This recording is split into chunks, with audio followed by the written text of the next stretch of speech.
നമസ്കാരം, എല്ലാവർക്കും സോഷ്യോളജിയുടെ ഒരു പുതിയ ക്ലാസ്സിലേക്ക് സ്വാഗതം. നമ്മളിപ്പോഴും ഫസ്റ്റ് ചാപ്റ്റർ തന്നെയാണ് പറഞ്ഞുകൊണ്ടിരിക്കുന്നത്. സോഷ്യോളജിയെ രണ്ട് പാർട്ടാക്കുന്നതിൽ ഫസ്റ്റ് പാർട്ടായിട്ടുള്ള സമൂഹശാസ്ത്രവും സമൂഹവും എന്ന് പറയുന്നതിൽ ഫസ്റ്റ് ചാപ്റ്റർ ആയിട്ടുള്ള സമൂഹശാസ്ത്രത്തെ സോഷ്യോളജിയെ പരിചയപ്പെടൽ, ഇൻട്രൊഡ്യൂസിങ് സോഷ്യോളജിയാണ് നമ്മൾ പറഞ്ഞുകൊണ്ടിരിക്കുന്നത്. ഇതിൽ അഞ്ചാമത്തെ ടോപ്പിക്കായിട്ട് ഇന്ന് നമ്മൾ ചർച്ച ചെയ്യാൻ വേണ്ടിയിട്ട് പോകുന്ന ഒരു കാര്യം, എന്തിന് നമ്മള് യൂറോപ്പിലുണ്ടായ സോഷ്യോളജി, നമുക്കറിയാം വെസ്റ്റേൺ യൂറോപ്പിലാണ് സോഷ്യോളജി ഉണ്ടായത് എന്നുള്ളത് കഴിഞ്ഞ ക്ലാസ്സിൽ നമ്മൾ പറഞ്ഞതാണ്. എന്തിനാണ് നമ്മൾ യൂറോപ്പിലുണ്ടായ സോഷ്യോളജിയുടെ ആരംഭത്തിനെയും അല്ലെങ്കിൽ അതിന്റെ വളർച്ചയും പിടിക്കുകയും എങ്ങനെയാണ് അത് ഉണ്ടായത്, എന്തൊക്കെയാണ് അതിന്റെ വളർച്ചയിലുണ്ടായ കാര്യങ്ങൾ, എന്തിനാണ് നമ്മൾ പഠിക്കുന്നത് എന്നതിനെ കുറിച്ചിട്ടാണ് ഇന്ന് നമ്മൾ ഈ ക്ലാസ്സിൽ പ്രധാനമായിട്ടും ചർച്ച ചെയ്യുന്ന ഒരു കാര്യം എന്ന് പറയുന്നത്. Why should we study the beginning and the growth of the sociology in Europe. നമ്മൾ ഇന്ത്യൻ സമൂഹത്തെ കുറിച്ചിട്ടുള്ള, നമ്മുടെ ഇന്ത്യൻ സമൂഹം, നമ്മളൊക്കെ ജീവിക്കുന്ന ഇന്ത്യൻ സമൂഹത്തെ കുറിച്ചിട്ടുള്ള ചിട്ടയായ പഠനം രാജ്യത്ത് ആരംഭിച്ചത് ഈ പറയുന്ന ബ്രിട്ടീഷുകാരെ അല്ലെങ്കിൽ കൊളോണിയൽ ഭരണാധികാരികൾ ഇന്ത്യയിൽ വന്ന ആ ഒരു കാലഘട്ടത്തിലാണ് ഇന്ത്യൻ സമൂഹത്തെ കുറിച്ചിട്ട് പ്രധാനമായിട്ട് പഠിക്കാൻ വേണ്ടിയിട്ട് തുടങ്ങിയത്. അപ്പം സ്വാഭാവികമായും കൊളോണിയലിസവുമായി ബന്ധപ്പെടുത്തിക്കൊണ്ട് മാത്രമേ നമുക്ക് എന്ത് ചെയ്യാൻ പറ്റുള്ളൂ, ഇന്ത്യൻ സോഷ്യോളജിയുടെ വളർച്ചയെ കുറിച്ച് നമുക്ക് പഠിക്കാൻ കഴിയുകയുള്ളൂ. കൊളോണിയലിസത്തെ ബന്ധപ്പെടുത്തിക്കൊണ്ടല്ലാതെ ഒരിക്കലും നമുക്ക് എന്ത് ചെയ്യാൻ പറ്റില്ല, സോഷ്യോളജിയെ അല്ലെങ്കിൽ സോഷ്യോളജിക്കലി നമുക്ക് ഇന്ത്യൻ സമൂഹത്തെ പഠിക്കാൻ വേണ്ടിയിട്ട് പറ്റുകയില്ല. അപ്പം കൊളോണിയലിസം ആകട്ടെ, കൊളോണിയലിസം എന്ന് പറയുന്നത് വ്യാവസായിക വിപ്ലവത്തിന്റെയും അതേപോലെ തന്നെ ഇൻഡസ്ട്രിയൽ റവല്യൂഷൻസിന്റെയും ദെൻ ക്യാപിറ്റലിസത്തിന്റെയും മുതലാളിത്തത്തിന്റെയും കൂടി ഒരു പ്രൊഡക്റ്റ് ആണ്. എന്ത്, അതിന് രണ്ടിനും കൂടി ഉണ്ടായ ഒരു മകനാണ്, അല്ലെങ്കിൽ വ്യവസായിക വിപ്ലവം എന്ന് പറയുന്ന അച്ഛനും അല്ലെങ്കിൽ മുതലാളിത്തം എന്ന് പറയുന്ന അമ്മയ്ക്കും ഉണ്ടായ മകനാണ് എന്ത്, ഈ പറയുന്ന കൊളോണിയലിസം എന്ന് പറയുന്നത്. അപ്പം അതിന്റെ ഈ ഒരു സാഹചര്യത്തിൽ യൂറോപ്പില് അങ്ങനെ ഈ പറയുന്ന വ്യവസായ വിപ്ലവത്തിന്റെ മുതലാളിത്തത്തിന്റെ ഒരു സന്തതിയായിട്ട് ഈ പറയുന്ന കൊളോണിയലിസം ഉള്ളപ്പോൾ യൂറോപ്പില് ഈ പറയുന്ന രീതിയിൽ യൂറോപ്പിലെ ഉണ്ടായിട്ടുള്ള സോഷ്യോളജി, ആ സോഷ്യോളജിയുടെ ഒറിജിൻ അല്ലെങ്കിൽ അതിന്റെ ഗ്രോത്ത്, ഈ പറയുന്ന സമൂഹശാസ്ത്രം യൂറോപ്പിലുണ്ടായപ്പോൾ അതിന്റെ ആരംഭവും വളർച്ചയും പഠിച്ചുകൊണ്ട് വേണം നമുക്ക് എന്ത് ചെയ്യാൻ പറ്റുള്ളൂ, ഇന്ത്യയിൽ സമൂഹശാസ്ത്രത്തിന്റെ ഉത്ഭവത്തെ കുറിച്ച് പഠിക്കാൻ വേണ്ടിയിട്ട് പറ്റുകയുള്ളൂ. കാരണം അങ്ങനെ ഒരു സാഹചര്യമാണ് നമുക്കുള്ളത്. കാരണം ഇന്ത്യൻ സമൂഹത്തെ കുറിച്ച് പഠിക്കാൻ തുടങ്ങിയത് ഇവിടെ ബ്രിട്ടീഷുകാർ വന്നപ്പോൾ അല്ലെങ്കിൽ കൊളോണിയൽ ഭരണാധികാരികൾ വന്നപ്പോഴാണ്. കൊളോണിയലിസം എന്തുമായിട്ടാണ് ബന്ധപ്പെടുന്നത്? സ്വാഭാവികമായിട്ട് നമുക്കറിയാം, കൊളോണിയലിസം വ്യാവസായിക വിപ്ലവത്തിന്റെ അല്ലെങ്കിൽ മുതലാളിത്തത്തിന്റെ ഒരു പ്രൊഡക്റ്റ് ആണ് ഇത് കൊളോണിയലിസം എന്ന് പറയുന്നത്. അപ്പം അങ്ങനെയാവുമ്പോൾ ഈ പറയുന്ന യൂറോപ്പിലുണ്ടായ സമൂഹശാസ്ത്രത്തിന്റെ ആരംഭവും വളർച്ചയും പഠിച്ചതിന് ശേഷം മാത്രമേ നമുക്ക് എന്ത് ചെയ്യാൻ പറ്റുള്ളൂ, ഇന്ത്യയിൽ സോഷ്യോളജിയുടെ ഉത്ഭവത്തിനെ കുറിച്ച് നമുക്ക് ചർച്ച ചെയ്യാൻ വേണ്ടിയിട്ട് പറ്റുള്ളൂ. അപ്പം ഇങ്ങനെ നോക്കുന്ന സമയത്ത് നമ്മൾ എന്തിനാണ് ആ കാലഘട്ടങ്ങളിൽ യൂറോപ്പിലേക്ക് എന്തുകൊണ്ടാണ് അത്രയും ഒരു ഇമ്പോർട്ടൻസ് കൊടുക്കുന്നത്, അല്ലെങ്കിൽ യൂറോപ്പിന് എന്തിനാണ് അത്രത്തോളം ശ്രദ്ധ കേന്ദ്രീകരിക്കുന്നത് എന്നുള്ള ചോദ്യങ്ങളൊക്കെ ഉണ്ടാവും. ഇതില് അവിടെ നിന്ന് ആരംഭിക്കുന്നതിന് എന്ത് പ്രസക്തിയാണ് ഉള്ളത് എന്നുള്ള ചോദ്യങ്ങളൊക്കെ മനസ്സിലേക്ക് ചിലപ്പോൾ കടന്നു വരും. എന്നാൽ ഈ ചോദ്യങ്ങൾക്കുള്ള ഉത്തരമൊക്കെ വളരെ സിമ്പിൾ ആണ്, വളരെ ലളിതമായിട്ടുള്ള ഉത്തരങ്ങളാണ്. ഇന്ത്യയുടെ ഒരു ഹിസ്റ്ററി അല്ലെങ്കിൽ ഇന്ത്യയുടെ ഒരു പാസ്റ്റ് അല്ലെങ്കിൽ ഇന്ത്യയുടെ ഒരു ഭൂതകാലം എടുത്ത് പരിശോധിച്ചാൽ, ഇന്ത്യയുടെ ചരിത്രത്തിന് നമ്മൾ നോക്കുകയാണെന്നുണ്ടെങ്കിൽ ബ്രിട്ടീഷുകാര് അവരുടെ ഒരു ക്യാപിറ്റലിസം, അവരുടെ ഒരു മുതലാളിത്തം, ബ്രിട്ടീഷ് മുതലാളിത്തത്തിന്റെയും അതേപോലെ തന്നെ കൊളോണിയലിസത്തിന്റെയും ചരിത്രവുമായിട്ട് അടുത്ത് ബന്ധപ്പെട്ടിട്ടുണ്ടെന്ന് നമുക്ക് മനസ്സിലാവും. നമ്മുടെ ഇന്ത്യൻ ചരിത്രം എടുത്ത് പഠിക്കുകയാണെങ്കിൽ, ഇന്ത്യയുടെ ഭൂതകാലം എടുത്ത് പഠിക്കുകയാണെങ്കിൽ. കാരണം 1800 മുതൽ 1947 വരെ ഏകദേശം ഈ പറയുന്ന 100-200 വർഷങ്ങളുടെ അടുത്ത് ഇവിടെ ആരുണ്ടായിരുന്നു, ബ്രിട്ടീഷുകാരുണ്ടായിരുന്നു. അപ്പം ഈ പാശ്ചാത്യ മുതലാളിത്തം എന്ന് പറയുന്നത്, വെസ്റ്റേൺ ക്യാപിറ്റലിസം എന്ന് പറയുന്നത് ഒരു ആഗോള വ്യവസ്ഥയാണ്, ഒരു ഗ്ലോബൽ സിസ്റ്റമാറ്റിക്കൽ ആയിട്ടുള്ള ഒരു കാര്യമാണ്. അത് ലോകമൊട്ടാകെ, ലോകത്ത് എല്ലായിടത്തും ഈ പറയുന്ന രീതിയിൽ എന്ത് സംഭവിച്ചിട്ടുണ്ട്, ഈ പറയുന്ന ക്യാപിറ്റലിസം ഉണ്ടായിട്ടുണ്ട്, ഗ്ലോബൽ ആയിട്ടുണ്ടായിട്ടുള്ള ഒരു ആണ്. അത് ലോകത്തെല്ലായിടത്തും എന്ത് ചെയ്തിട്ടുണ്ട്, അത് ലോകത്തെല്ലായിടത്തും വ്യാപിക്കുകയും ചെയ്തിട്ടുണ്ട്. അപ്പം ലോകത്തെ സ്വാധീനിക്കുകയും അതേ ലോകത്തെല്ലായിടത്തും വ്യാപിക്കുകയും ചെയ്തിട്ടുള്ള ഒരു സംഭവമാണ് ഈ പറയുന്ന വെസ്റ്റേൺ ക്യാപിറ്റലിസം അല്ലെങ്കിൽ പാശ്ചാത്യ മുതലാളിത്തം എന്ന് പറയുന്ന സംഭവം. അത് വ്യാപിപ്പിക്കാൻ എന്ത് സംഭവിച്ചത്, കൊളോണിയൽ വാഴ്ചയുടെ കാലഘട്ടങ്ങൾ, നമ്മൾ കൊളോണിയൽ വാഴ്ചയുടെ കാലഘട്ടങ്ങൾ എടുക്കുകയാണെന്നുണ്ടെങ്കിൽ ആ കാലഘട്ടങ്ങളിൽ നമുക്ക് എടുത്തു നോക്കുമ്പോൾ മനസ്സിലാക്കാൻ പറ്റുന്ന എന്താണ്, ഇന്ത്യയും അതേപോലെ തന്നെ ഈ ആഗോള സമ്പദ് വ്യവസ്ഥയുടെ ഈ പറയുന്ന പാശ്ചാത്യ ക്യാപിറ്റലിസം എന്ന് പറയുന്ന ഒരു ആഗോള വ്യവസ്ഥയാണ്. ആ ആഗോള വ്യവസ്ഥയുടെ ഭാഗമായിട്ട് ഇന്ത്യക്ക് മാറാൻ വേണ്ടിയിട്ട് പറ്റി. അപ്പം അതുകൊണ്ടാണ് നമ്മളും എന്ത് ചെയ്യുന്നത്, യൂറോപ്പിൽ നിന്ന് സോഷ്യോളജി പഠിച്ചു തുടങ്ങണം എന്ന് പറയുന്നത്. യൂറോപ്പിൽ എങ്ങനെയാണ് സോഷ്യോളജി ഉണ്ടായത്, എങ്ങനെയാണ് അവിടെ വളർന്നു വന്നത് എന്നതും കൂടി പഠിച്ചു തുടങ്ങണം എന്ന് പറയുന്നത്. അപ്പം ഇന്ത്യയുടെ കൊളോണിയൽ ആഗോള ഭൂതകാലം വിളിച്ചോതുന്ന സംഭവങ്ങള് നമ്മുടെ R.K. ലക്ഷ്മണൻ അയാൾ പറയുന്ന ഒരു കാര്യമുണ്ട്. R.K. ലക്ഷ്മണൻ എന്താണ് നമ്മളിലേക്ക് ചൂണ്ടിക്കാണിക്കുന്നത് എന്ന് പറഞ്ഞു കഴിഞ്ഞാൽ, ആള് പറയുന്നത് അദ്ദേഹത്തിന്റെ ഒരു മൗറീഷ്യസിലെ യാത്രാക്കുറിപ്പുകളിൽ R.K. ലക്ഷ്മണൻ വിവരിക്കുന്ന ഒരു കാര്യം എന്താന്ന് പറഞ്ഞു കഴിഞ്ഞാൽ, ആഫ്രിക്കയിലും ചൈനക്കാരും അല്ലെങ്കിൽ ബീഹാറികളും ഡച്ചുകാരും പേർഷ്യക്കാരും തമിഴരും അറബികളും ഫ്രഞ്ചുകാരും ഇംഗ്ലീഷുകാരും എല്ലാവരും ഒത്തൊരുമിച്ച് ജീവിക്കുന്ന മൗറീഷ്യയിൽ ലക്ഷ്മണൻ ഒരു തമിഴ് ഉള്ള അല്ലെങ്കിൽ ഒരു തമിഴനായിട്ടുള്ള ഒരാളെ പരിചയപ്പെടാൻ ഇടയായി. അദ്ദേഹം അയാളോട് തമിഴിൽ സംസാരിച്ചെങ്കിലും അയാൾ മറുപടി പറഞ്ഞത് ഇംഗ്ലീഷ് ഭാഷയിലാണ്. അപ്പം അയാൾക്ക് തമിഴ് അറിയില്ലായിരുന്നു. കാരണം തമിഴിനേക്കാൾ ഒരു തമിഴനായിട്ടുള്ള വ്യക്തിക്ക് തമിഴ് അറിയുന്നതിനേക്കാളും കൂടുതൽ എന്തുണ്ട് ഈ പറയുന്ന ഇംഗ്ലീഷ് അറിയാം. അപ്പൊ അതെന്താണ്, അത്രത്തോളം ഒരു ഗ്ലോബലൈസ് ചെയ്യപ്പെടുന്നു എന്നുള്ളതാണ്. അപ്പൊ ഇതിനകത്ത് നമ്മൾ ഈ മുതലാളിത്തത്തിന്റെ അതിന്റെ ആഗോളവും അല്ലെങ്കിൽ അസമവുമായിട്ടുള്ള സാമൂഹ്യ ഒരു പരിവർത്തനം ഇതിനകത്ത് സംഭവിക്കുന്നുണ്ട്. എന്താണ് ഇങ്ങനെ മുതലാളിത്തവും അല്ലെങ്കിൽ അതിന്റെ ആഗോള സമൂഹമായിട്ടുള്ള ഒരു സാമൂഹ്യ പരിവർത്തനം ഉണ്ടാകുന്നത്? 17-19 നൂറ്റാണ്ടുകൾക്കിടയിൽ ഏകദേശം 24 ദശലക്ഷത്തോളം വരുന്ന ആൾക്കാർ ആഫ്രിക്കയിലെ അടിമകളാക്കപ്പെട്ടിട്ടുണ്ട്. അതിൽ 11 ലക്ഷത്തോളം പേര് അമേരിക്കയിലേക്കുള്ള യാത്രയിൽ ജീവനോടെ എത്തിച്ചേർന്നു എന്നുള്ളതാണ്. 24 ദശലക്ഷത്തിൽ 11 ലക്ഷം മാത്രം ആൾക്കാർ എന്ത് ചെയ്തിട്ടുള്ളൂ, ജീവനോടെ അമേരിക്കയിൽ എത്തിച്ചേർന്നിട്ടുള്ളൂ. ആഫ്രിക്കയിലെ അവരുടെ വീടുകളിൽ നിന്നും സംസ്കാരങ്ങളിൽ നിന്നും പറിച്ചെടുത്തിട്ടാണ് എന്ത് ചെയ്യുന്നത്, ക്യാപിറ്റലിസം മുതലാളിത്തത്തിന് വേണ്ടി ജോലി ചെയ്യാൻ വേണ്ടിയിട്ട് അമേരിക്കയിലേക്ക് പറിച്ചു നടന്നത്, ഒരു സംസ്കാരത്തിൽ നിന്നും മറ്റൊരു സംസ്കാരത്തിലേക്ക്. അങ്ങനെ 1800കളിൽ അടിമത്തം അല്ലെങ്കിൽ സ്ലേവറി എന്ന് പറയുന്ന ഒരു സിസ്റ്റം, ആ ഒരു സ്ഥാപനം തകരാൻ അല്ലെങ്കിൽ ആ ഒരു കാരണമാകുന്നത് 1800കളുടെ തുടക്കത്തിലാണ്. എന്നാൽ ഇതേ കാലഘട്ടത്തിലാണ് ഇന്ത്യയിൽ നിന്നുള്ള കരാർ തൊഴിലാളികളെ ഈ പറയുന്ന പായക്കപ്പലുകളിൽ കയറ്റി തെക്കേ അമേരിക്കയിലും അല്ലെങ്കിൽ വെസ്റ്റ് ഇൻഡീസിലും ഫിജിയിലുമുള്ള പരുത്തി തോട്ടങ്ങളിൽ കൃഷി ചെയ്യാൻ വേണ്ടി അല്ലെങ്കിൽ അതേപോലെ തന്നെ കരിമ്പിൻ തോട്ടങ്ങളിലൊക്കെ അവിടേക്ക് ജോലി എടുപ്പിക്കാൻ വേണ്ടിയിട്ട് കൊണ്ടുപോയിട്ടുണ്ടായിരുന്നത്. ഇങ്ങനെ ആയിരക്കണക്കിന് പേര് എന്ത് ചെയ്തിട്ടുണ്ട്, ഇതേപോലെ ഒരിക്കലും കണ്ടിട്ടില്ലാത്ത നാടുകളിൽ എത്തപ്പെടുകയും തിരിച്ച് നാട്ടിലേക്ക് മടങ്ങാൻ കഴിയാത്ത അവിടെ വെച്ച് തന്നെ മരിച്ചു പോവുകയും ചെയ്തിട്ടുണ്ട് ഇന്ത്യയിലുള്ള പല വ്യക്തികളും. അപ്പോ നോബൽ പുരസ്കാര ജേതാവ് അല്ലെങ്കിൽ ഇംഗ്ലീഷ് എഴുത്തുകാരനായിട്ടുള്ള V.A. നെയ്പോൾ ഇവരിൽ ഒരാളുടെ പിന്മുറക്കാരനാണ്. ഇങ്ങനെ ഇന്ത്യയിൽ നിന്ന് ഇതേപോലെ തന്നെ പായക്കപ്പലുകളിൽ ജോലി ചെയ്യാൻ വേണ്ടിയിട്ട് ഒന്നെങ്കിൽ വെസ്റ്റ് ഇൻഡീസിൽ അമേരിക്കയിൽ കൊണ്ടുപോയിട്ടുള്ള ഒരാള് അവരുടെ പിന്മുറക്കാരൻ, അതായത് അവരുടെ കുട്ടിയായിട്ട് ഇങ്ങനെ വന്ന ഒരാളാണ് നമ്മൾ നോബൽ ഇംഗ്ലീഷ് റൈറ്റർ ആയിട്ടുള്ള നോബൽ വിന്നർ പ്രൈസ് ഒക്കെ അടിച്ചിട്ടുള്ള ഈ പറയുന്ന V.S. നെയ്പോൾ എന്ത് ചെയ്യണം, ഇതേപോലെ കൊണ്ടുപോയ ഒരാളുടെ മകനാണ് എന്നാണ് പറഞ്ഞത്, അല്ലെങ്കിൽ അവരുടെ ഒരു പിന്മുറക്കാരനായിട്ടുള്ള ആളാണ്. ഇനി നമുക്ക് ഇവിടെ ചർച്ച ചെയ്യാൻ വേണ്ടിയിട്ട് നമ്മൾ ഇനി പോകുന്ന ഒരു കാര്യം എന്ന് പറയുന്നത് ഇന്ത്യൻ സമൂഹശാസ്ത്രത്തിന്റെ വളർച്ച. യൂറോപ്പിന്റെ വളർച്ച എങ്ങനെയാണെന്നുള്ളത് നമ്മൾ പറഞ്ഞു.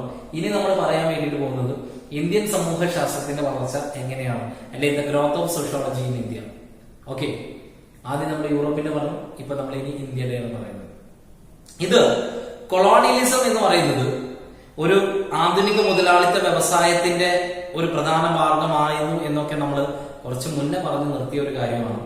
അതിനാൽ തന്നെ മുതലാളിത്തത്തെ കുറിച്ചിട്ടും അതേപോലെ തന്നെ ആധുനിക സമൂഹത്തിലെ മറ്റു തലങ്ങളെ കുറിച്ചിട്ട് നമുക്ക് എന്ത് ചെയ്യണം, പാശ്ചാത്യ അതായത് വെസ്റ്റേൺ സോഷ്യോളജിസ്റ്റുകളിൽ നിന്ന്, പാശ്ചാത്യ സമൂഹശാസ്ത്രജ്ഞരിൽ നിന്ന് നടത്തിയ പഠനത്തിന്റെ രചനകൾ ഇന്ത്യയില് സാമൂഹിക മാറ്റങ്ങളെ മനസ്സിലാക്കുന്നതിന് വളരെ പ്രസിദ്ധമായിട്ടുള്ള ഒരു കാര്യമാണ്.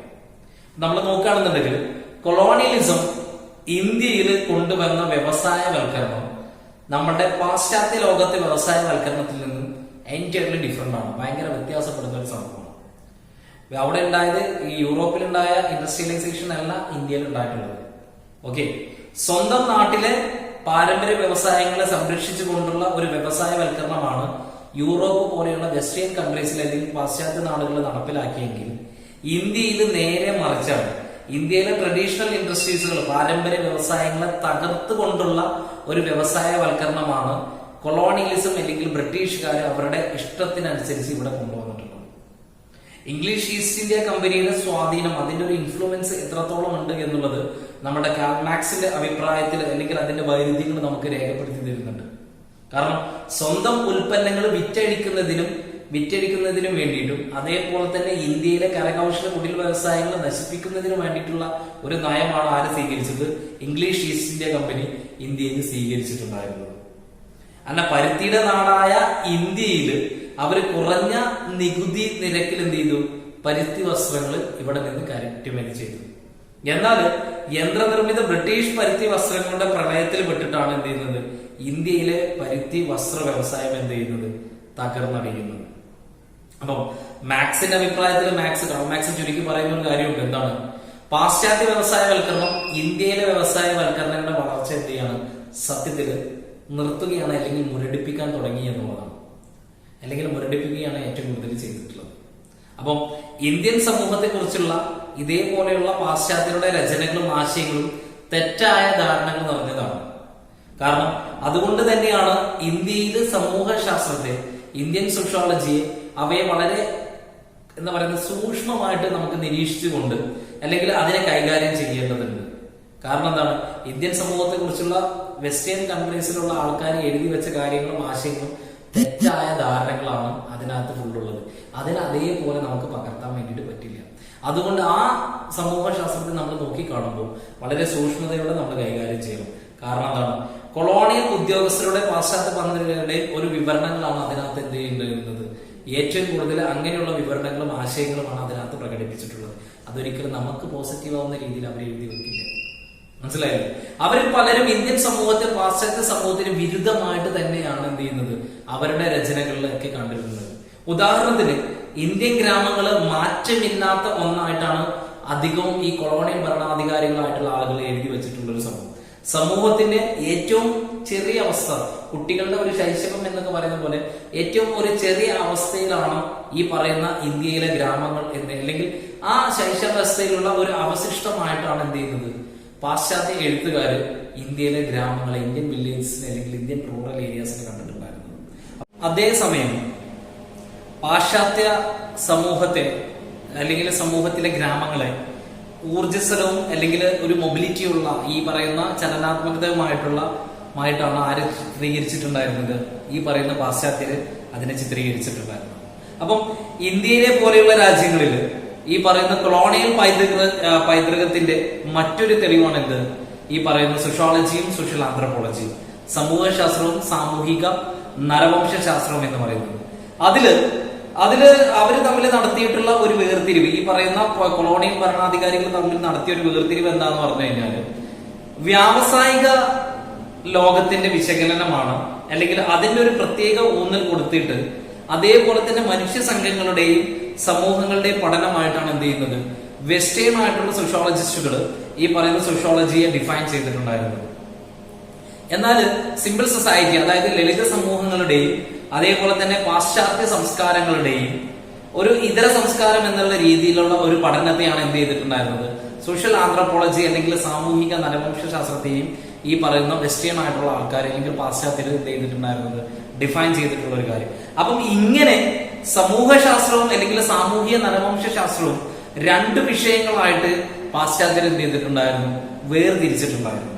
എന്നാൽ ഇന്ത്യയില് ഈ പറയുന്ന കഥ വളരെ വ്യത്യസ്തമാണ്. കാരണം എന്താണ്? എം.എൻ. ശ്രീനിവാസ് അതിന്റെ ഒരു കാര്യം പറയുന്നുണ്ട്. എം.എൻ. ശ്രീനിവാസ് ഇന്ത്യൻ സോഷ്യോളജിസ്റ്റ് ആണ്. അപ്പൊ എം.എൻ. ശ്രീനിവാസ് പറയുന്ന ഒരു കാര്യം എന്താന്ന് പറഞ്ഞാൽ ഭാഷാപരമായും അല്ലെങ്കിൽ മതപരമായും അല്ലെങ്കിൽ സ്വന്തം ദേശക്കാരായിട്ടുമുള്ള വൈവിധ്യമുള്ള ഇന്ത്യയിൽ കുറെ അധികം ഇതര ആയിട്ടുള്ള ആൾക്കാരും ഉണ്ട്. എന്നാൽ ഇന്ത്യയെ പോലെയുള്ള ഒരു സമൂഹത്തില് അവിടെ ഈ പറയുന്ന രീതിയിൽ ഇതര സംസ്കാരം തൊട്ടടുത്ത വാതിൽ തന്നെ നമുക്ക് നിൽക്കുന്നതുമായിട്ട് കാണാൻ വേണ്ടിയിട്ട് പറ്റുന്നുള്ളതാണ്. സത്യം പറഞ്ഞു കഴിഞ്ഞാൽ ഇന്ത്യയിലെ സോഷ്യൽ ആന്ത്രപ്പോളജി, സാമൂഹിക നരവംശ ശാസ്ത്രം ക്രമേണ ആദ്യ കാലഘട്ടങ്ങളിൽ ആദിമ മനുഷ്യരെ കുറിച്ച് മാത്രമാണ് പഠനം നടത്തിയിട്ടുണ്ടായിരുന്നത്.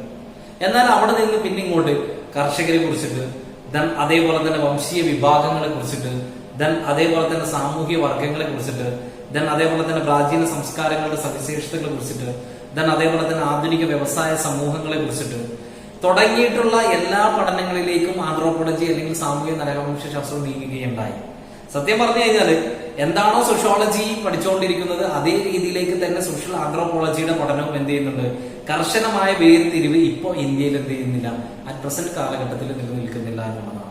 അവരും അതേ രീതിയിൽ പഠിക്കാൻ തുടങ്ങി. ആധുനികവും പാരമ്പര്യവും തമ്മിലുള്ള, അല്ലെങ്കിൽ ഈ പറയുന്ന ട്രഡീഷണലും മോഡേണും തമ്മിലുള്ള, അതല്ലെങ്കിൽ ഈ പറയുന്ന ഗ്രാമീണവും നാഗരികവും തമ്മിലുള്ള എന്താ പറയുന്ന വൈവിധ്യങ്ങൾ നിലനിൽക്കുന്നതാണ് അതിന്റെ ഒരു പ്രധാന കാരണമായിട്ട് ചൂണ്ടിക്കാണിക്കപ്പെടുന്ന ഒരു സംഭവം. ഇനി നമ്മൾ അടുത്തത് ഈ ക്ലാസ്സിൽ പ്രധാനമായിട്ട് ചർച്ച ചെയ്യാൻ പോകുന്നത് സമൂഹശാസ്ത്രത്തിന്റെ വ്യാപ്തി, അതേപോലെ തന്നെ മറ്റ് സമൂഹശാസ്ത്രങ്ങളുമായി അതിനുള്ള ബന്ധം എന്താണ്. നമ്മളൊരു 6th ടോപ്പിക്, 6ാമത്തെ ഒരു ടോപ്പിക്കായിട്ട് നമ്മൾ ചർച്ച ചെയ്യുന്ന ഒരു കാര്യമാണ് the scope of sociology and the relationship of other social science disciplines. സമൂഹശാസ്ത്രത്തിന്റെ വ്യാപ്തി എന്ന് പറയുന്നത് അത് വിപുലമായിട്ടുള്ള ഒരു വാസ്റ്റ് ഏരിയാസിലാണ് സോഷ്യോളജിയുടെ ഒരു വ്യാപ്തി എന്നതുകൊണ്ട് നമ്മൾ ഉദ്ദേശിക്കുന്നത്. കാരണം വ്യക്തികൾ തമ്മിലുള്ള ഒരു പരസ്പര ബന്ധത്തിന്റെ വിശകലനത്തെയാണ് എന്ന് പറയുന്നത് അത് ഏറ്റവും കൂടുതൽ കേന്ദ്രീകരിക്കപ്പെടുന്നത്. സോഷ്യോളജി ഏറ്റവും കൂടുതൽ കേന്ദ്രീകരിക്കപ്പെടുന്നത് വ്യക്തികൾ തമ്മിലുള്ള പരസ്പര ബന്ധത്തിലൂടെയാണ്. അത് കച്ചവടക്കാരാവാം, ഉപഭോക്താവും തമ്മിലാവാം, അല്ലെങ്കിൽ വിദ്യാർത്ഥിയും അധ്യാപകനും തമ്മിലാവാം, അല്ലെങ്കിൽ 2 സുഹൃത്തുക്കൾ തമ്മിലാവാം, അതുമല്ലെങ്കിൽ കുടുംബാംഗങ്ങൾ തമ്മിലാവാം. ഇങ്ങനെ പരസ്പരമുള്ള പ്രവർത്തനങ്ങളെ എന്ത് ചെയ്യുന്നുണ്ട്, സോഷ്യോളജി ഒരു കേന്ദ്ര വിഷയമായി എടുക്കുകയും അതിനെ വിശകലനം ചെയ്യാൻ വേണ്ടി ശ്രമിക്കുകയും ചെയ്യുന്നുണ്ട്. ദെൻ അതേപോലെ തന്നെ ദേശീയ പ്രശ്നങ്ങളായിട്ടുള്ള തൊഴിലില്ലായ്മ, ദെൻ അതേപോലെ തന്നെ ജാതീയ സംഘർഷം, ദെൻ അതേപോലെ തന്നെ വനത്തിലേക്കുള്ള ഗോത്രവർഗക്കാരുടെ അവകാശങ്ങൾ, ദെൻ അതേപോലെ തന്നെ അത് രാഷ്ട്രങ്ങൾ വരുത്തുന്ന മാറ്റങ്ങൾ, നയങ്ങള്, അല്ലെങ്കിൽ ഗ്രാമീണ ശരണബാധിത, ഇതൊക്കെ കേന്ദ്രീകരിക്കുകയും ആര് ചെയ്യുന്നുണ്ട്, സോഷ്യോളജി ചെയ്യുന്നുണ്ട്. അതായത് ഒരു പേഴ്സണൽ ലെവലിന് അപ്പുറത്തേക്ക് ഈ പറയുന്ന രീതിയിൽ ഒരു സൊസൈറ്റിക്കൽ ലെവലിലേക്ക് പോകുന്നുണ്ട്. ദെൻ സൊസൈറ്റിക്കൽ ലെവൽ കഴിഞ്ഞിട്ട് അതിന്റെ ഒരു അടുത്ത ലെവലുണ്ട്. എന്താണ് പേഴ്സണൽ ലെവലും സൊസൈറ്റിക്കൽ ലെവലും കഴിഞ്ഞാൽ നെക്സ്റ്റ് ലെവൽ എന്താണ്, അതാണെന്ത് ഗ്ലോബൽ ലെവൽ എന്ന് പറയുന്നത്. അപ്പം പേഴ്സണൽ ലെവലിലും ദെൻ അതേപോലെ തന്നെ സൊസൈറ്റിക്കൽ ലെവലിലും ദെൻ അതേപോലെ തന്നെ ഗ്ലോബൽ ലെവലിലും എന്ത് ചെയ്യുന്നുണ്ട്, സോഷ്യോളജിയുടെ പഠനങ്ങൾ നടത്തുന്നുണ്ട്. അങ്ങനെ ഗ്ലോബൽ ലെവലിൽ ഒരു ആഗോള പ്രക്രിയയിൽ നമ്മൾ നോക്കുകയാണെന്നുണ്ടെങ്കിൽ പുതിയ തൊഴിൽ നിയന്ത്രണങ്ങൾ എന്തൊക്കെയാണ്, അല്ലെങ്കിൽ യുവജനങ്ങളിൽ ഇലക്ട്രോണിക് മാധ്യമങ്ങളുടെ സ്വാധീനം എത്രത്തോളമാണ്, അതല്ലെങ്കിൽ രാജ്യത്തെ വിദ്യാഭ്യാസ സമ്പ്രദായത്തിലെ വിദേശ സർവകലാശാലകളുടെ കടന്നുവരവ് എങ്ങനെയാണ്, ഇങ്ങനെയുള്ള കാര്യങ്ങളും എന്ത് ചെയ്യുന്നുണ്ട്, സോഷ്യോളജി ഇൻവെസ്റ്റിഗേറ്റ് ചെയ്യുന്നുണ്ട്, അല്ലെങ്കിൽ പഠനം നടത്തുന്നുണ്ട്, അല്ലെങ്കിൽ വിശകലനം ചെയ്യുന്നുണ്ട്, അല്ലെങ്കിൽ കേന്ദ്ര സബ്ജക്റ്റ് ആക്കി മാറ്റുന്നുണ്ട്. അപ്പം സോഷ്യോളജി എന്ന് പറയുന്നത് അതുകൊണ്ട് തന്നെ ഒരു വിപുലമായ ഒരു വാസ്റ്റ് ഏരിയ ആണ്. പേഴ്സണൽ ലെവലും സൊസൈറ്റിക്കൽ ലെവലും ഗ്ലോബൽ ലെവലും എന്ത് ചെയ്യുന്നുണ്ട്, ഈ പറയുന്ന രീതിയിൽ അതിന്റെ പഠനങ്ങൾ നടത്തുന്നുണ്ട് എന്നുള്ളതാണ്. അപ്പൊ സമൂഹശാസ്ത്രം എന്ന് പറയുന്നത് എപ്പോഴും ഒരു വിമോചന സ്വഭാവമുള്ള ഒരു വിജ്ഞാന ശാഖയാണ്, ഒരു നോളജ് ബ്രാഞ്ചസ് ആണ് എന്ത്, സോഷ്യോളജി എന്ന് പറയുന്നത്. അതിൽ നിറം, വർഗം, അതേപോലെ തന്നെ പ്രദേശം, ജാതി, മതം തുടങ്ങിയിട്ടുള്ള ഇടുങ്ങിയ ചിന്താഗതിയായിട്ടുള്ള എല്ലാ കാര്യങ്ങളുടെയും, അല്ലെങ്കിൽ അങ്ങനെയുള്ള അതിൽ നിന്ന് ഒരു വിദ്യാർത്ഥിയെ നല്ല രീതിയിൽ ഈ പഠനം മോചിപ്പിക്കുന്നുണ്ട്. ഒരു വിദ്യാർത്ഥിക്ക് അയാളുടെ കളറ് അറിയാലോ, ബ്ലാക്ക് വൈറ്റ് കളേഴ്സ് ഉണ്ട്, അതിന്റെ അപ്പുറത്തേക്ക് വർണ്ണങ്ങളുണ്ട്, ചാതുർവർണ്ണയങ്ങളുണ്ട്, വർഗ്ഗങ്ങളുണ്ട്, upper class, middle class, lower ക്ലാസ്സുകളുണ്ട്, പ്രദേശങ്ങളുണ്ട്, ജാതിയുണ്ട്, മതം, ഇതൊക്കെ അവരുടെ ഇടുങ്ങിയ ചിന്താഗതിയാണ്. സോഷ്യോളജി പഠിക്കുന്നതിലൂടെ ഒരു വിദ്യാർത്ഥിക്ക് അങ്ങനെയുള്ള ഇടുങ്ങിയ ചിന്താഗതിയിൽ നിന്ന് എന്ത് ചെയ്യാൻ പറ്റും, ആ വിദ്യാർത്ഥിയെ മോചിപ്പിക്കാൻ വേണ്ടിയിട്ട് പറ്റും എന്നുള്ളതാണ്. ദെൻ അതേപോലെ തന്നെ നമുക്ക് നമ്മുടെ സ്വന്തം സമൂഹത്തെ കുറിച്ച് നല്ല രീതിയിൽ ഒരു ഒബ്ജക്റ്റീവ് സ്റ്റഡി, അല്ലെങ്കിൽ ഒരു വസ്തുനിഷ്ഠപരമായിട്ടുള്ള ഒരു കാഴ്ചപ്പാട് സ്വീകരിക്കാനും സോഷ്യോളജി എന്ത് ചെയ്യുന്നുണ്ട്, ഓരോ വിദ്യാർത്ഥിയും സഹായിക്കുന്നുണ്ട്. വളരെ വസ്തുനിഷ്ഠപരമായിട്ട് നമ്മുടെ സമൂഹത്തെ നോക്കിക്കാണാനും പഠിക്കാനും മനസ്സിലാക്കാനും. ദെൻ അതേപോലെ തന്നെയാണ് ചരിത്രത്തെ കുറിച്ചും, അതില്ലെങ്കിൽ ചരിത്രത്തിന്റെ കാഴ്ചപ്പാടുകളെ കുറിച്ചും ഭൂമിയിലെ മനുഷ്യ ജീവിതത്തെ കുറിച്ചും എന്ത് ചെയ്യുന്നുണ്ട്, ഒരു ഉൾക്കാഴ്ച നൽകാനും സോഷ്യോളജിയുടെ പഠനം സാധിക്കുന്നുണ്ട് എന്നുള്ളതാണ്. അതേപോലെ തന്നെയാണ് തന്റെ ചുറ്റുപാടുമുള്ള പരിസ്ഥിതിയിലെ സാമൂഹിക ഘടകങ്ങൾ തിരിച്ചറിയാനും അത് വിലയിരുത്താനും സോഷ്യോളജി എന്ത് ചെയ്യുന്നുണ്ട്, അതേപോലെ ഓരോ വിദ്യാർത്ഥിയെയും സഹായിക്കുന്നുണ്ട് എന്നുള്ളതാണ്. അപ്പം അതുകൊണ്ട് തന്നെ സോഷ്യോളജി എന്താണ്, അത്രത്തോളം ഒരു വാസ്റ്റ് ആയിട്ടുള്ള രീതിയാണ്, അല്ലെങ്കിൽ അത്രത്തോളം സ്കോപ്പ് സോഷ്യോളജിക്കുണ്ട്, അത്രത്തോളം വ്യാപ്തിയുണ്ട്, അത്രത്തോളം പ്രാധാന്യവുമുണ്ട്. സോഷ്യോളജിയിൽ സമൂഹശാസ്ത്രത്തിന്റെ തൊഴിൽപരമായ സാധ്യതകളും ഉപയോഗപ്പെടുത്തുന്നുണ്ട്. എന്താണ്, ഗവേഷണ പ്രക്രിയകളിൽ പരിശീലനം സിദ്ധിച്ച സോഷ്യോളജിസ്റ്റുകൾക്ക് അവർക്ക് ബിസിനസ്, അതേപോലെ തന്നെ ഗവൺമെന്റ്, വ്യവസായം, അല്ലെങ്കിൽ നഗരാസൂത്രണം, സാമൂഹിക പ്രവർത്തന മേൽനോട്ടം, അതേപോലെ തന്നെ പരസ്യ മേഖല, വാർത്താവിനിമയം, ഭരണ നിർവഹണം തുടങ്ങി വിവിധ മേഖലകളിൽ എന്തുണ്ട്, സോഷ്യോളജി പഠിച്ചു കഴിഞ്ഞാൽ നിങ്ങൾക്ക് എന്തുണ്ട്, ജോലി സാധ്യതകളുണ്ട്, അല്ലെങ്കിൽ ജോലിയുടെ അവസരങ്ങളുണ്ട്. സമൂഹശാസ്ത്രം നിങ്ങൾ പഠിച്ചു കഴിഞ്ഞാൽ നിങ്ങൾക്ക് എന്ത് ചെയ്യുന്നുണ്ട്, ജോലി സാധ്യതകളുണ്ട്. പണ്ടുള്ളവർ പറയും ഹ്യൂമാനിറ്റീസ് പഠിച്ചിട്ട് എന്ത് ജോലിക്ക് പോകാനാണെന്ന് ചോദിക്കും. എന്നാൽ ഹ്യൂമാനിറ്റീസിൽ സോഷ്യോളജി പഠിച്ചാലും നിങ്ങൾക്ക് ഈ പറയുന്ന ഗവേഷണ പ്രക്രിയകളൊക്കെ അതിൽ പരിശീലനം നിങ്ങൾക്ക് കിട്ടിയ നിങ്ങളൊരു സോഷ്യോളജിസ്റ്റായി മാറിയെങ്കിൽ നിങ്ങൾക്ക് ബിസിനസ്സിൽ സ്കോപ്പ് ഉണ്ട്, ഗവൺമെന്റിൽ നിങ്ങൾക്ക് സ്കോപ്പ് ഉണ്ട്, ദെൻ അതേപോലെ തന്നെ വ്യവസായത്തിൽ നിങ്ങൾക്ക് സ്കോപ്പ് ഉണ്ട്, നഗരാസൂത്രണത്തിൽ നിങ്ങൾക്ക് സ്കോപ്പ് ഉണ്ട്, സാമൂഹ്യ പ്രവർത്തന മേൽനോട്ടത്തിൽ നിങ്ങൾക്ക് സ്കോപ്പ് ഉണ്ട്, പരസ്യ മേഖലയിലുണ്ട്, വാർത്താവിനിമയത്തിലുണ്ട്, ഭരണ നിർവഹണത്തിലുണ്ട്. പോരെ, ഈ മേഖലകളിലെല്ലാം അവർക്കുള്ള ആവശ്യം ഇപ്പം ഈ കാലഘട്ടത്തിൽ പ്രസന്റ് എന്ത് ചെയ്യാണ്, ഏറ്റവും കൂടുതൽ വർദ്ധിച്ചു വന്നുകൊണ്ടിരിക്കുകയാണ്. അപ്പോ സോഷ്യോളജി എന്ന് പറയുന്നത് അത്രത്തോളം വ്യാപ്തിയുമുണ്ട്, അത്രത്തോളം നമ്മുടെ ജീവിതത്തെ മാറ്റിമറിക്കാൻ വേണ്ടിയിട്ട് പറ്റും എന്നുള്ളതാണ്. ഇതില് സമൂഹശാസ്ത്ര വിഷയങ്ങളിൽ നിന്ന് ഒന്ന് മാത്രമാണ് സമൂഹശാസ്ത്രം. അതേ ഈ പറയുന്ന സോഷ്യൽ സയൻസ് എന്ന് പറയുന്ന ഒട്ടനവധി ഡിസിപ്ലിൻസ് ഉണ്ട് അല്ലെ. സോഷ്യോളജി അല്ലാത്ത ഒട്ടനവധി ഡിസിപ്ലിൻസ് സോഷ്യോളജിയിലുണ്ട്. സമൂഹശാസ്ത്രമുണ്ട്, സാമൂഹിക നരവംശാസ്ത്രമുണ്ട്, സാമ്പത്തിക ശാസ്ത്രമുണ്ട്, ദെൻ രാഷ്ട്രീയ മീമാംസയുണ്ട്, ചരിത്രമുണ്ട് അല്ലെ. ഇതൊക്കെ ഈ പറയുന്ന അതർ സോഷ്യൽ സയൻസ് മറ്റ് സാമൂഹ്യ ശാസ്ത്രങ്ങളിൽ പെടുന്ന സാമൂഹ്യ ശാസ്ത്രങ്ങളാണ്. ഏതൊക്കെ? Sociology, anthropology, economics, politics, history, psychology etcetera. ഇങ്ങനെ കുറെ എന്തുണ്ട്, സോഷ്യൽ സയൻസുകളുണ്ട്. ഇതില് ഇങ്ങനെയുള്ള ഡിഫറെന്റ് ആയിട്ടുള്ള സോഷ്യൽ സയൻസ്, ഇങ്ങനെ വിവിധ തരത്തിലുള്ള സാമൂഹ്യ ശാസ്ത്രങ്ങൾ തമ്മിലുള്ള ഒരു വിഭജനം പലപ്പോഴും കൃത്യമായിട്ടുള്ള ഒരു വിഭജനം എവിടെയും ഉണ്ടായിട്ടില്ല. പല ആശയങ്ങളും അവ തമ്മിൽ പങ്കുവെക്കുന്നുണ്ട്. ഹിസ്റ്ററിയും സോഷ്യോളജിയും അല്ലെങ്കിൽ സോഷ്യോളജിയും എക്കണോമിക്സും ഒക്കെ പല ആശയങ്ങളും പരസ്പരം അങ്ങോട്ട്, അല്ലെങ്കിൽ സോഷ്യോളജിയും ആന്ത്രോപോളജി ഒക്കെ പല ആശയങ്ങളും എന്ത് ചെയ്യുന്നുണ്ട്, അല്ലെങ്കിൽ സോഷ്യോളജി സൈക്കോളജി ഒക്കെ പല ആശയങ്ങളും എന്ത് ചെയ്യുന്നുണ്ട്, പരസ്പരം അങ്ങോട്ടും ഇങ്ങോട്ടും പങ്കുവെക്കുന്നുണ്ട്. കറക്റ്റ് ആയിട്ടുള്ള ഒരു വിഭജനം എവിടെയും സോഷ്യൽ സയൻസിൽ നടത്തിയിട്ടില്ല.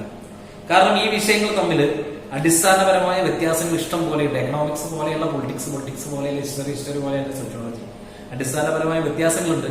അതിന്റെ കൂട്ടത്തിൽ തന്നെ എന്ത് സംഭവിക്കുന്നുണ്ട്, ആ വ്യത്യാസങ്ങളിൽ നിന്ന്, അടിസ്ഥാനപരമായ വ്യത്യാസങ്ങളിൽ നിന്നുകൊണ്ട് തന്നെ ഒരു വിഭജനം നടത്താത്തത് കൊണ്ട് പരസ്പരം അങ്ങോട്ടും ഇങ്ങോട്ടും ആശയങ്ങളൊക്കെ എന്ത് ചെയ്യുന്നുണ്ട്, കൈമാറ്റം ചെയ്യുന്നുണ്ട്, അല്ലെങ്കിൽ പങ്കുവെക്കപ്പെടാറുണ്ട്. അപ്പം ഈ പറയുന്ന സോഷ്യോളജിയിൽ അല്ലെങ്കിൽ സമൂഹശാസ്ത്രത്തെ വേർതിരിക്കുന്നത് അവ തമ്മിലുള്ള വ്യത്യാസങ്ങളെ പെരുപ്പിച്ച് കാണിക്കുകയും അതേപോലെ തന്നെ സാമ്യങ്ങളെ മറച്ചു വെക്കുകയും, അതിനാൽ അന്തർവിഷയമായ ഒരു ഇന്റർ ഡിസിപ്ലിനറി സമീപമാണ് നമുക്ക് എപ്പോഴും ആവശ്യമായിട്ട് വരുന്ന ഒരു കാര്യം.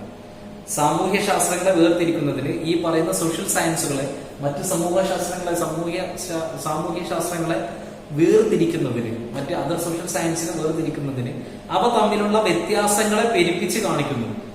എന്താണ് എക്കണോമിക്സ്, ഹിസ്റ്ററിയും തമ്മിലുള്ള വ്യത്യാസം, എന്താണ് സോഷ്യോളജിയും ആന്ത്രോപോളജിയും തമ്മിലുള്ള വ്യത്യാസത്തെ പെരുപ്പിച്ച് കാണിച്ചു. അതിന്റെ സാമ്യതകളെ മനഃപൂർവ്വം മറച്ചു വെക്കുകയും ചെയ്യുന്നു. അതിന്റെ ഒരു ഇന്റർ ഡിസിപ്ലിനറി, അതായത് അതിന്റെ ഒരു അന്തർവിഷയമായിട്ടുള്ള കാര്യങ്ങളെ, അതിന്റെ ഒരു സമീപനമാണ് എന്ത് ചെയ്യുന്നത്, നമുക്ക് ആവശ്യമായിട്ടുള്ള ഒരു സംഭവം. അപ്പം ഇങ്ങനെ അന്തർവിഷയകമായിട്ടുള്ള സമീപനത്തില് ആവശ്യകത എന്ന് പറയുന്നത് ഒരു ഫെമിനിസ്റ്റ് സിദ്ധാന്തങ്ങൾ എടുത്തു കാണിക്കുന്നുണ്ട്. ഇങ്ങനെ ഒരു ഇന്റർ ഡിസിപ്ലിനറി സമീപനം വേണമെന്ന് പറയുമ്പോൾ ഇങ്ങനെയുള്ള ഒരു അന്തർവിഷയ സമീപനത്തില് അതിന്റെ ഒരു ആവശ്യകത എന്ത് ചെയ്യുന്നുണ്ട്, ഫെമിനിസ്റ്റ് സിദ്ധാന്തങ്ങളും എന്ത് ചെയ്യുന്നുണ്ട്, ഇതിനകത്ത് എടുത്തു കാണിക്കുന്നുണ്ട്. ഇനി നമുക്ക് ഇതിന് പറയാനുള്ളത് ഈ പറയുന്ന മറ്റ് അതർ സോഷ്യൽ സയൻസുമായിട്ടുള്ള സോഷ്യോളജിയുടെ ബന്ധമാണ്. അതിൽ നമ്മൾ എക്കണോമിക്സ് ഉണ്ട്, പൊളിറ്റിക്സ് ഉണ്ട്, ഹിസ്റ്ററി ഉണ്ട്, സൈക്കോളജി ഉണ്ട്, ആന്ത്രോപോളജി ഉണ്ട്. ഇതിനെ കുറിച്ചിട്ടാണ് ഇനി നമുക്ക് എന്ത് ചെയ്യാനുള്ളത്, ഈ ക്ലാസ്സിൽ സംസാരിക്കാനുള്ള ഒരു കാര്യം എന്ന് പറയുന്നത്. അപ്പൊ ഇനി നമ്മൾ അതർ സോഷ്യൽ സയൻസിൽ ഫസ്റ്റ് നമ്മൾ ഡിസ്കസ് ചെയ്യാൻ വേണ്ടിയിട്ട് പോകുന്നത് സോഷ്യോളജി ആൻഡ് എക്കണോമിക്സ് ആണ്. സമൂഹശാസ്ത്രം സാമ്പത്തിക ശാസ്ത്രം തമ്മിൽ എങ്ങനെയാണ് ഒരു ഇന്റർ ഡിസിപ്ലിനറി സമീപനമുള്ളത്, അല്ലെങ്കിൽ എങ്ങനെയാണ് അതിന്റെ വ്യത്യാസങ്ങളെ പെരുപ്പിച്ച് കാണിക്കുന്നത്, അല്ലെങ്കിൽ എങ്ങനെയാണ് അതിന്റെ ഈ സാമ്യങ്ങളെ മറച്ചു വെക്കുന്നതും എന്നതിനെ കുറിച്ചിട്ടാണ് ആദ്യം നമ്മൾ പറയുന്ന ടോപ്പിക് എന്ന് പറയുന്നത്. എക്കണോമിക്സുമായിട്ട് സോഷ്യോളജിക്കുള്ള ബന്ധത്തിനെ കുറിച്ചിട്ടാണ്. നമുക്കറിയാം, സാധനങ്ങളുടെയും സേവനങ്ങളുടെയും ഉൽപാദനം, വിതരണം എന്നിവയെ കുറിച്ചിട്ടുള്ള പഠനമാണ് സാമ്പത്തിക ശാസ്ത്രം. എക്കണോമിക്സ് എന്നത് നിങ്ങളുടെ എക്കണോമിക്സിന്റെ സാറ് പഠിപ്പിച്ചിട്ടുണ്ടാകും.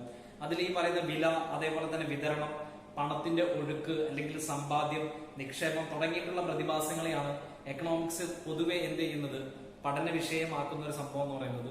കാരണം അതില് സമ്പത്തിനെ കുറിച്ചുള്ള പഠനമാണ് എന്ത് ചെയ്യുന്നത്, ഏറ്റവും കൂടുതൽ സാമ്പത്തിക ശാസ്ത്രത്തിന്റെ ഒരു കേന്ദ്ര ബിന്ദു എന്ന് നമുക്ക് പറയാൻ വേണ്ടിയിട്ട് പറ്റുന്ന ഒരു കാര്യം എന്ന് പറയുന്നത്. അപ്പൊ അതില് സമ്പത്തിന്റെ ഉറവിടങ്ങളായിട്ടുള്ള ഉൽപാദനം, വിതരണം, ഉപഭോഗം എന്നിവയുടെ പഠനത്തിനാണ് ഏറ്റവും കൂടുതൽ എന്ത് ചെയ്യുന്നത്, എക്കണോമിക്സ് ഊന്നൽ കൊടുക്കുന്ന ഒരു കാര്യം. അതിൽ ഫാക്ടറികളാവാം, ബാങ്കുകളാവാം, വ്യാപാരമാകാം, ഗതാഗതമാകാം തുടങ്ങിയിട്ടുള്ള സാമ്പത്തിക സ്ഥാപനങ്ങളെ കുറിച്ചിട്ടും അത് ഈ പറയുന്ന എക്കണോമിക്സ് എന്ത് ചെയ്യുന്നുണ്ട്? എക്കണോമിക്സ് എന്ന് പറയുന്ന വിജ്ഞാന ശാഖ പഠനം നടത്തുന്നുണ്ട്. അപ്പം സാമ്പത്തിക പെരുമാറ്റത്തിന്റെ കൃത്യമായിട്ടുള്ള നിയമങ്ങൾ രൂപപ്പെടുത്തുക എന്നാണ് എന്ത് പറയുന്നത്, സാമ്പത്തിക വിശകലനത്തിന്റെ ഒരു പ്രധാന ലക്ഷ്യമായിട്ടാണ് എക്കണോമിക്സ് എന്ന് പറയുന്ന പഠനശാഖ ഉള്ളത്. കാരണം സാമ്പത്തിക ശാസ്ത്രത്തിന്റെ വ്യാപ്തി വളരെ വിപുലമാണ്. നമ്മുടെ സോഷ്യോളജിയുടെ വാസ്റ്റ് പറഞ്ഞ പോലെ തന്നെ എക്കണോമിക്സിന്റെയും വ്യാപ്തി എന്നാണ് അത്രത്തോളം വാസ്റ്റ് തന്നെയാണ്. കാരണം സാഹചര്യങ്ങൾ മാറുന്നതിനനുസരിച്ച് സാമ്പത്തിക ശാസ്ത്രത്തിന്റെ ഉള്ളടക്കത്തിലും മാറ്റങ്ങൾ വരുത്താൻ എന്തിനു കഴിയും? ഈ പറയുന്ന എക്കണോമിക്സിന് കഴിയും. ഓട്ടോമാറ്റിക്കലി സാഹചര്യങ്ങൾ മാറുന്നതിനനുസരിച്ച് സാമ്പത്തിക ശാസ്ത്രത്തിന്റെ എക്കണോമിക്സിന്റെ ഉള്ളടക്കത്തിൽ മാറ്റങ്ങൾ വരുത്താൻ എക്കണോമിക്സിന് കഴിയും. അതേപോലെ തന്നെ കോർപ്പറേറ്റ് വിഭാഗത്തിലെ മാനേജർമാർക്ക് കോടികൾ മുതൽ മുടക്കിക്കൊണ്ട് പരസ്യങ്ങൾ ചെയ്യുന്നത് നിങ്ങൾ കണ്ടിട്ടുണ്ടാവും അല്ലെ? ടിവിയിലും അല്ലെങ്കിൽ സീരിയല്, സിനിമ ഒക്കെ കാണുന്ന സമയത്ത് പരസ്യങ്ങൾ ചെയ്യുന്നത് നിങ്ങൾ കണ്ടിട്ടുണ്ടാവും. അത് ജനങ്ങളുടെ ജീവിത ശൈലിയും അല്ലെങ്കിൽ ജനങ്ങളുടെ ഉപഭോഗവും തമ്മിൽ അവർ പരസ്പരം പരസ്യങ്ങളിലൂടെ മാറ്റിയെടുത്തതാണ്. കാരണം തങ്ങളുടെ ഉൽപ്പന്നങ്ങൾ അത് വിറ്റഴിക്കാൻ അല്ലെങ്കിൽ വിപണനം ചെയ്യാൻ വേണ്ടിയിട്ടാണ് ജനങ്ങളുടെ ജീവിത ശൈലി എന്ത് ചെയ്യുന്നത്, അല്ലെങ്കിൽ അവരുടെ ഉപഭോഗ സംസ്കാരത്തെ ഇതേപോലെയുള്ള കോർപ്പറേറ്റ് കമ്പനികൾ പരസ്യങ്ങളിലൂടെ മാറ്റിയെടുക്കുകയാണ് ചെയ്യുന്നത്. അതിന് ഈ പറയുന്ന സാമ്പത്തിക ശാസ്ത്രം അല്ലെങ്കിൽ സമൂഹ ശാസ്ത്രം, സോഷ്യോളജിയും എക്കണോമിക്സും എന്ത് ചെയ്യുന്നുണ്ട്, അവർക്ക് നല്ല രീതിയിൽ പ്രയോജനപ്പെടുന്നു എന്നുള്ളതാണ്. കാരണം എക്കണോമിക്സിൽ ചില പുത്തൻ പ്രവണതകളും ഉടലെടുത്തിട്ടുണ്ട്. അതിലൊന്നാണ് എന്ത്, ഫെമിനിസ്റ്റ് എക്കണോമിക്സ് എന്ന് പറയുന്ന സംഭവം. അതേപോലെ തന്നെ ഈ പറയുന്ന ഫെമിനിസ്റ്റ് സാമ്പത്തിക ശാസ്ത്രം എന്ന് പറയുന്നത് സമൂഹത്തില് സംഘടനാ തലത്തില് സ്ത്രീകൾക്ക് ഉള്ള പങ്കിനെയാണ് എന്ത് ചെയ്യുന്നത്, ഫെമിനിസ്റ്റ് എക്കണോമിക്സ് ഏറ്റവും കൂടുതൽ ഇമ്പോർട്ടൻസ് കൊടുക്കുന്ന ഒരു കാര്യം. ഫോർ എക്സാമ്പിൾ, എങ്ങനെയാണ് വീട്ടു ജോലി എന്ന് പറയുന്നത് പുറമേയുള്ള ഉൽപാദന ശേഷിയുമായി ബന്ധപ്പെട്ടിരിക്കുന്നതാണ്. ഒരു സ്ത്രീ വീട്ടിൽ നിന്ന് രാവിലെ മുതൽ വൈകിട്ട് വരെ ജോലി ചെയ്യുന്നത് പുറത്തു പോയി ഒരാൾ ജോലി ചെയ്യുന്നതുമായി എങ്ങനെ ബന്ധപ്പെട്ടിരിക്കും എന്നൊക്കെ എന്ത് പരിശോധിക്കുന്നുണ്ട്, ഫെമിനിസ്റ്റ് എക്കണോമിക്സ് പരിശോധിക്കുന്നുണ്ട്. മനസ്സിലായില്ലേ? അപ്പം ഇങ്ങനെ ഈ പറയുന്ന രീതിയിൽ ഒരു സാമ്പത്തിക ശാസ്ത്രജ്ഞന്മാരുടെ, ഈ പറയുന്ന എക്കണോമിസ്റ്റുകളുടെ ഒരു സാങ്കേതിക പദപ്രയോഗത്തിനുള്ള കൃത്യതയും അളവുകളും സൂക്ഷ്മതയും ഈ പറയുന്ന രീതിയിൽ ഈ പറയുന്ന സോഷ്യോളജിയിലും എന്ത് ചെയ്യുന്നുണ്ട്, പലപ്പോഴും സോഷ്യോളജിക്ക് അസൂയ ഉളവാക്കിയിട്ടുള്ള ഒരു കാര്യമാണ്. കാരണം എക്കണോമിസ്റ്റുകൾ പലപ്പോഴും എന്ത് ചെയ്യുന്നുണ്ട്, നല്ല രീതിയിൽ അതിന്റെ കൃത്യതയും അളവുകളും സൂക്ഷ്മതയും ഒക്കെ നല്ല രീതിയിൽ പറയുന്നു. സോഷ്യോളജിസ്റ്റുകൾ പലപ്പോഴും അസൂയ ഉളവാക്കുന്ന കാര്യങ്ങളുണ്ട്. എന്നാലും തങ്ങളുടെ സിദ്ധാന്തങ്ങളെ പ്രായോഗിക തലത്തിലേക്ക് മാറ്റുന്നതിന് എക്കണോമിസ്റ്റുകൾക്ക് എന്ത് ചെയ്യുന്നുണ്ട്, അതിന്റെ ഒരു കഴിവുണ്ട്. അവരുടെ സിദ്ധാന്തം എന്താണ്, അവരുടെ ബുക്കിനകത്തുള്ള സിദ്ധാന്തം, അത് അറ്റ് പ്രസന്റ് കാലഘട്ടത്തിൽ എന്താണ് സംഭവിക്കുന്നത്, ആ കാലഘട്ടത്തിന്റെ ആ തലത്തിലേക്ക് മാറ്റുന്നതിന് ഈ പറയുന്ന എക്കണോമിസ്റ്റുകൾക്ക് കഴിയുന്നുണ്ട് എന്നുള്ളതാണ്. അതൊരു പൊതുനയത്തിന്റെ വലിയ സ്വാധീനം അതിനെന്ത് ചെയ്യാൻ പറ്റും, ചെലുത്താൻ പറ്റും. ഒരു പൊതുനയത്തിന്റെ വലിയ സ്വാധീനം ചെലുത്താൻ എക്കണോമിക്സിന് പറ്റും എന്നുള്ളതാണ്. എന്നിട്ടും കൃത്യമായിട്ടുള്ള പ്രവചനങ്ങൾ നടത്തുന്നതിൽ ഈ പറയുന്ന എക്കണോമിസ്റ്റുകൾ അല്ലെങ്കിൽ സാമ്പത്തിക ശാസ്ത്രജ്ഞന്മാർ എന്ത് ചെയ്യുന്നുണ്ട്, അവർക്ക് പാളിച്ചകൾ പറ്റാറുണ്ട്. ഇതേപോലുള്ള കാര്യങ്ങളൊക്കെ അവർക്ക് ചെയ്യാൻ വേണ്ടിയിട്ട് പറ്റുമെങ്കിലും എന്ത് ചെയ്യാൻ പറ്റുന്നുണ്ട്, അവർക്ക് ഇതേപോലുള്ള പാളിച്ചകളും സംഭവിക്കാറുണ്ട് എന്നുള്ളതാണ്. കാരണം സോഷ്യോളജിസ്റ്റുകൾ പഠിക്കുന്ന ചില മേഖലകൾ, അതായത് ഇപ്പൊ ഫോർ എക്സാമ്പിൾ സോഷ്യോളജിസ്റ്റുകൾ പഠിക്കുന്ന വ്യക്തിപരമായ പെരുമാറ്റം എന്ന് പറയുന്ന സംഭവം, അതല്ലെങ്കിൽ സാംസ്കാരിക മാതൃകകൾ എന്ന് പറയുന്ന സംഭവം, അല്ലെങ്കിൽ സ്ഥാപനപരമായ ചേർത്തുനിൽപ്പ് എന്ന് പറയുന്നത്, ഈ പറയുന്ന കാര്യത്തൊക്കെ അവഗണിച്ചതാണ് ഇതിനുള്ള ഒരു പ്രധാന കാരണം. അവർക്ക് എന്ത് ചെയ്യാൻ പറ്റാത്തത്, അവരുടെ പ്രവചനങ്ങൾ പാളിച്ച പറ്റാനുള്ള ഒരു പ്രധാന കാരണം എന്ന് പറയുന്നത്. കാരണം ഒരു യഥാർത്ഥ സാമ്പത്തിക ശാസ്ത്രം, യഥാർത്ഥ എക്കണോമിസ്റ്റുകൾ എന്ന് പറയുന്നത് അത് ഈ പറയുന്ന കമ്പനികളുടെ ചെലവുകൾ മാത്രമല്ല, പിന്നെന്താണ് അത് നോക്കേണ്ടതെന്നും കുറ്റകൃത്യങ്ങളുടെയും അതേപോലെ തന്നെ ആത്മഹത്യകളുടെയും ഒക്കെ എല്ലാം തന്നെ, കുറ്റകൃത്യങ്ങളുടെയും അതേപോലെ തന്നെ ആത്മഹത്യകളും എല്ലാം തന്നെ എന്ത് ചെയ്യുന്നുണ്ട്, അത് പരിഗണിക്കണമെന്നും നമ്മുടെ പിയറി ബോർഡിയോ എന്ന് പറയുന്ന ആള് 1998 എഴുതുകയുണ്ടായി. എക്കണോമിക്സ് കമ്പനിയുടെ കണക്കും കാര്യങ്ങളും മാത്രം നോക്കിയാൽ പോരാ, എക്കണോമിക്സിൽ എന്തും കൂടി നോക്കണം. ഈ പറയുന്ന കുറ്റകൃത്യങ്ങളും ആത്മഹത്യകളുടെ കണക്കുകളൊക്കെ എന്ത് ചെയ്യണം, അതും കൂടി എക്കണോമിക്സ് നോക്കണം എന്നാണ് പിയറി ബോർഡിയോ അയാളുടെ ബുക്കിൽ 1998 ഉണ്ടായത്. കാരണം സന്തോഷത്തിന്റെ ഒരു സാമ്പത്തിക ശാസ്ത്രം മുന്നോട്ട് വെക്കാനാണ് ആര് ശ്രമിച്ചിട്ടുണ്ടായിരുന്നത്, പിയറി ബോർഡിയോ ശ്രമിച്ചിട്ടുണ്ടായിരുന്നത്. അതിൽ എല്ലാവരുടെയും ലാഭം കണക്കിലെടുത്ത് അദ്ദേഹം എന്ത് പറയുന്നുണ്ട്, ആവശ്യപ്പെടുന്ന ഒരു കാര്യം കൂടിയാണ് അതിനകത്ത് പറയുന്ന ഒരു കാര്യം. കാരണം അങ്ങനെ ഈ പറയുന്ന സാമ്പത്തിക ശാസ്ത്രത്തിന്, എക്കണോമിക്സിന് സാമൂഹികമായിട്ടും അതേപോലെ തന്നെ മാനുഷികവുമായിട്ടുള്ള ഒരു മുഖം നൽകാൻ ആർക്ക് പറ്റുന്നുണ്ട്, പിയറി ബോർഡിയോക്ക് സാധിക്കുന്നുണ്ട് എന്നുള്ളതാണ്. അപ്പം സമൂഹശാസ്ത്രം സാമ്പത്തിക ശാസ്ത്രം പോലെ തന്നെ സാങ്കേതികമായിട്ടുള്ള പരിഹാരങ്ങൾ നൽകാറില്ല. എന്നാൽ ചോദ്യം ചെയ്യാനും അല്ലെങ്കിൽ വിമർശനാത്മകമായ നിലപാടുകൾ സ്വീകരിക്കാനും എന്ത് ചെയ്യുന്നുണ്ട്, അത് പ്രോത്സാഹിപ്പിക്കുന്നുണ്ട്. സോഷ്യോളജി എക്കണോമിക്സിനെ പോലെ സാങ്കേതികമായ പരിഹാരങ്ങൾ നൽകാറില്ല. എന്നാൽ ചോദ്യം ചെയ്യാനും അല്ലെങ്കിൽ വിമർശനാത്മകമായിട്ടുള്ള നിലപാടുകൾ സ്വീകരിക്കാനും അതെന്ത് ചെയ്യാറുണ്ട്, അത് പ്രയോജനമേകുന്നുണ്ട് എന്നുള്ളതാണ്. അതിന്റെ അടിസ്ഥാനപരമായ ധാരണകൾ എന്ത് ചെയ്യുന്നുണ്ട്, സോഷ്യോളജി ചോദ്യം ചെയ്യുന്നുണ്ട് അല്ലെങ്കിൽ ചോദ്യം ചെയ്യാൻ സഹായിക്കുന്നു. ദെൻ അതേപോലെ തന്നെ സോഷ്യോളജിയിൽ ഈ നിലപാടിന് ഒരു നിശ്ചിത ലക്ഷ്യത്തിലേക്കുള്ള സാങ്കേതിക മാർഗങ്ങളെ കുറിച്ചിട്ട് സോഷ്യോളജിയിൽ ചർച്ച ചെയ്യുന്നുണ്ട്. മാത്രമല്ല ആ ലക്ഷ്യത്തിലേക്കുള്ള സാമൂഹിക അപലഷണീയമായുള്ള ചർച്ചയെയും എന്ത് ചെയ്യുന്നുണ്ട്, സോഷ്യോളജി വിധേയമാക്കുന്നുണ്ട്. അപ്പം സോഷ്യോളജിയിൽ വിമർശനാത്മകമായ നിലപാട് സാമ്പത്തിക ശാസ്ത്രത്തിന്റെ എന്താണ്, ഒരു പുനരുജ്ജീവൻ, ഒരു പുതിയ ജീവൻ കിട്ടുന്നതിന് എന്ത് ചെയ്യുന്നുണ്ട്, കാരണമായി തീർന്നുണ്ട്. ഈ കാലഘട്ടങ്ങളിലെ ഒരു സമകാലിക പ്രവണതകൾ നമ്മളെ സൂചിപ്പിക്കുന്ന ഒരു കാര്യം അങ്ങനെ തന്നെയാണ്. സോഷ്യോളജിയുടെ വിമർശനാത്മകമായ നിലപാട് പലപ്പോഴും എക്കണോമിക്സിന് ഒരു പുതിയ ജീവൻ കൊടുക്കാൻ വേണ്ടിയിട്ട് പറ്റുന്നുണ്ട് എന്നുള്ളതാണ്. അപ്പം ഇതിനകത്ത് ഒരു സാമൂഹിക സാഹചര്യം അനുസരിച്ച് മുമ്പ് നിലനിന്നിരുന്നതിനേക്കാളും വ്യക്തമായ ധാരണ സാമൂഹിക ശാസ്ത്രം എന്ത് ചെയ്യുന്നുണ്ട്, സോഷ്യോളജി എന്ത് ചെയ്യുന്നുണ്ട്, നൽകുന്നുണ്ട് എന്നുള്ളതാണ്. കാരണം സമൂഹശാസ്ത്രം, സോഷ്യോളജിയും എക്കണോമിക്സും തമ്മിൽ വളരെ അടുത്ത ബന്ധമുണ്ട്. അതൊക്കെ ശരി തന്നെയാണ്. വ്യത്യാസങ്ങൾ എന്തൊക്കെയാണ്, എങ്ങനെയാണ് എന്നുള്ളതാണ് ഞാൻ ആദ്യം പറഞ്ഞത്. ഇനി ആ രണ്ട് പരസ്പര ആശ്രയങ്ങളാണ്. ഞാൻ നേരത്തെ പറഞ്ഞ അതിന് അത് അത്ര മറച്ചു വെക്കപ്പെടുകയാണ് ചെയ്യാറുള്ളത്. സംഭവം എന്താന്ന് പറഞ്ഞു കഴിഞ്ഞാൽ, ഒന്ന് സാമ്പത്തിക ക്രമം അല്ലെങ്കിൽ സാമ്പത്തികേതര ശക്തികളായിട്ടുള്ള കുടുംബം, സമുദായം തുടങ്ങിയവയുമായി ബന്ധപ്പെട്ടിട്ടാണുള്ളത്. ഒരാളുടെ സാമ്പത്തികം നിർണ്ണയിക്കുക അങ്ങനെ തന്നെയാണ്. നിങ്ങളുടെ വീട്ടിലെ സാമ്പത്തികം നിർണ്ണയിക്കുന്നത് നിങ്ങളുടെ കുടുംബവുമായി ബന്ധപ്പെട്ടിട്ടുള്ള അല്ലെങ്കിൽ നിങ്ങളുടെ സമുദായവുമായി ബന്ധപ്പെട്ടിട്ടുള്ള കാര്യങ്ങളിലൂടെയാണ് തന്നെയാണ് നിങ്ങളുടെ എല്ലാ. കാരണം ഈ ബന്ധങ്ങളെ അന്വേഷിക്കാനും അതേപോലെ തന്നെ അതിനെ അപഗ്രഥിച്ച് അതിന്റെ ഒരു കൺക്ലൂഷനിലേക്ക് കൊണ്ടുവരാനും സോഷ്യോളജി സഹായിക്കുന്നുണ്ട് എക്കണോമിക്സിനെ. അതേപോലെ തന്നെയാണ് സാമ്പത്തിക പ്രക്രിയകൾ സമൂഹത്തിൽ വികാസം പ്രാപിക്കുന്ന സമയത്ത്, സാമ്പത്തികമായിട്ടുള്ള പ്രോസസ്സുകളെല്ലാം തന്നെ സമൂഹത്തിൽ ഡെവലപ്മെന്റ് ആവുന്ന സമയത്ത് അത് മനുഷ്യന്റെ സാമൂഹിക ജീവിതത്തെ നല്ല രീതിയിൽ സ്വാധീനിക്കുകയും ചെയ്യുന്നുണ്ട്. അപ്പം ഇങ്ങനെ എക്കണോമിക്സും സോഷ്യോളജിയും തമ്മിൽ എന്തുണ്ട്, ചില വ്യത്യാസങ്ങളുണ്ട് എന്നുള്ളത് നമ്മൾ ആദ്യമേ പറഞ്ഞു. എന്താണ് എക്കണോമിക്സ് എന്ന് പറഞ്ഞു, എന്താണ് സോഷ്യോളജി എന്ന് പറഞ്ഞു. ദെൻ അതിനുശേഷം അത് തമ്മിലുള്ള സാമ്യങ്ങൾ എന്ന് പറഞ്ഞു. ഇനി അത് തമ്മിലുള്ള ചില വ്യത്യാസങ്ങളും കൂടി പറയുന്നുണ്ട്. പ്രധാനപ്പെട്ട രണ്ട് വ്യത്യാസങ്ങൾ എന്ന് പറയുന്നത്, സാമ്പത്തിക ശാസ്ത്ര പഠനം എന്ന് പറയുന്നത് മനുഷ്യന്റെ സാമ്പത്തിക പ്രവർത്തനങ്ങളിൽ മാത്രമായിട്ട് എന്ത് ചെയ്യാണ്, ഒതുങ്ങി നിൽക്കുന്ന ഒരു സംഭവമാണ്. സാമ്പത്തിക മാത്രമായിട്ട് ഒതുങ്ങി നിൽക്കുന്ന ഒരു സംഗതിയാണ്.